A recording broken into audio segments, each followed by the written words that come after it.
Salut à tous, c'est Norbert et bienvenue dans les astuces la villageoise en cuisine. Aujourd'hui, on se retrouve pour de nouvelles astuces à base de vin. Et aujourd'hui, je vais vous proposer une pâte à raviolis avec du vin rouge. Oui, vous vous dites, mais attendez, c'est la folie. Une pâte à raviolis, il n'y a que du vin rouge. Il y a de la farine, il y a du vin rouge et un peu de sel. Si, c'est la villageoise en cuisine, c'est des astuces. Vous allez voir, c'est incroyable. Pour ça, il va me falloir utiliser un type de farine qui est le type 45, blé dur, farine ou double zéro, pour ceux qui veulent faire les Italiens. Farine type double zéro, c'est vraiment la farine bien costaud. Alors quand on parle de type, on parle d'une mouture. Plus la farine est finement moulue comme ça, plus elle est costaud.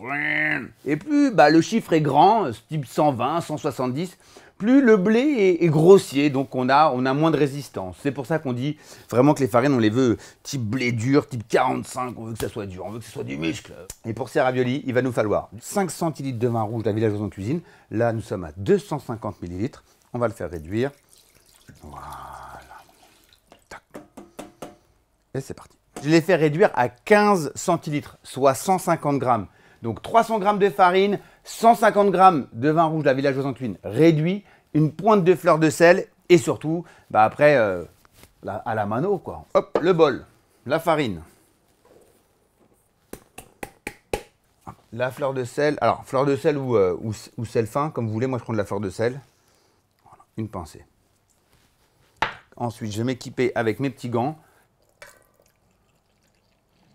Voilà, et là tu mélanges. C'est génial, non?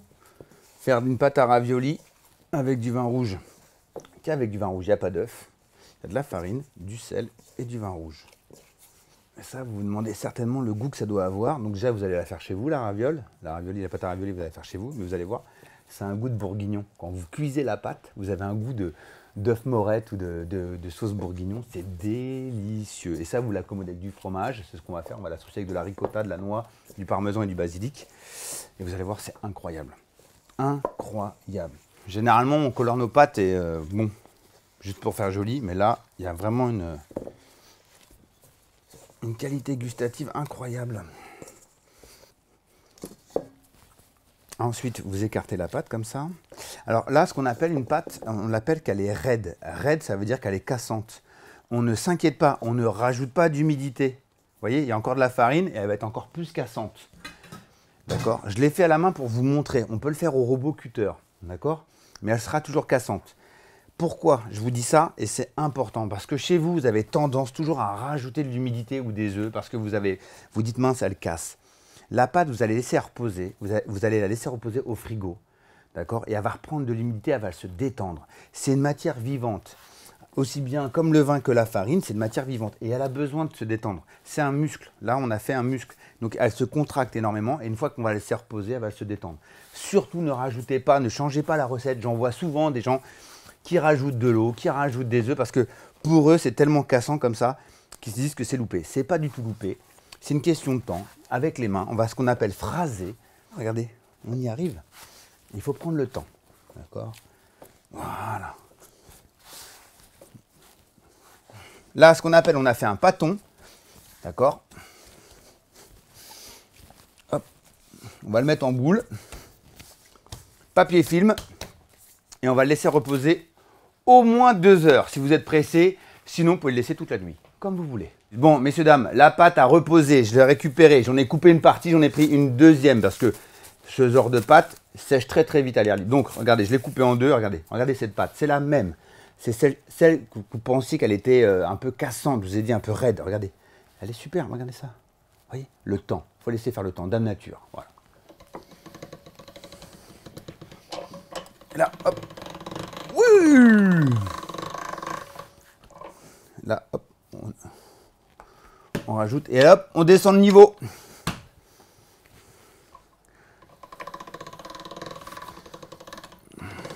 Par contre, messieurs, dames, quand on fait la pâte, là, on l'a mis noire, on ne saute pas des tours. On commence par 0 et on ne va pas à 5 tout de suite. On fait 0, 1, 2, 3, 4, 5. Ou si on est à 10, on fait 10, 9, 8, 7, 6, 5, 4, 3. On ne fait pas 10 et 5 à la fois. Il ne faut pas abîmer la pâte. Vous voyez? C'est une pâte qui est très fragile, donc on prend son temps. Là, je suis à 3. Vous voyez?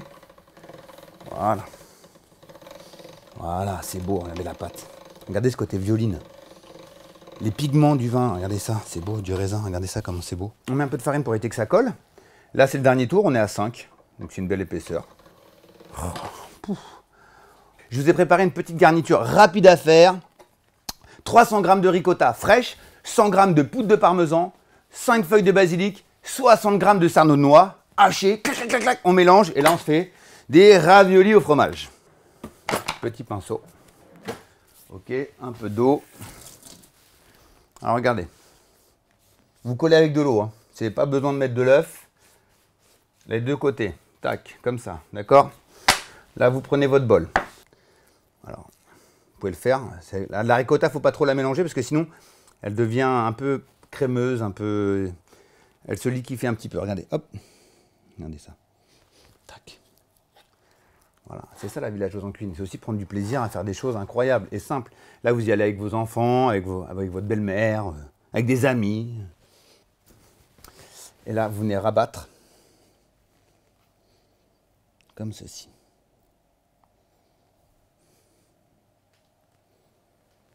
Voilà. Et vous voyez, comme la pâte n'est pas trop humide, et ben elle est malléable, on peut encore s'en servir, elle ne colle pas. Voilà.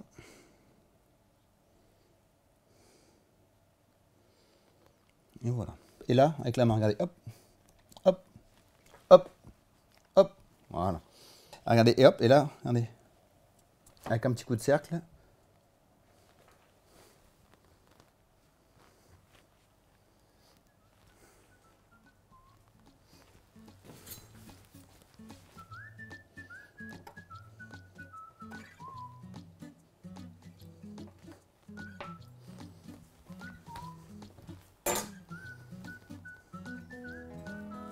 Et hop, le grand, et c'est finito.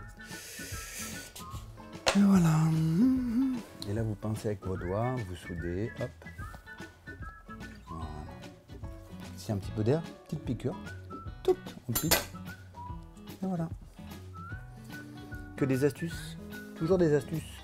Hop. Là, maintenant, on va passer à la cuisson de nos raviolis. Ok, on va les cuire.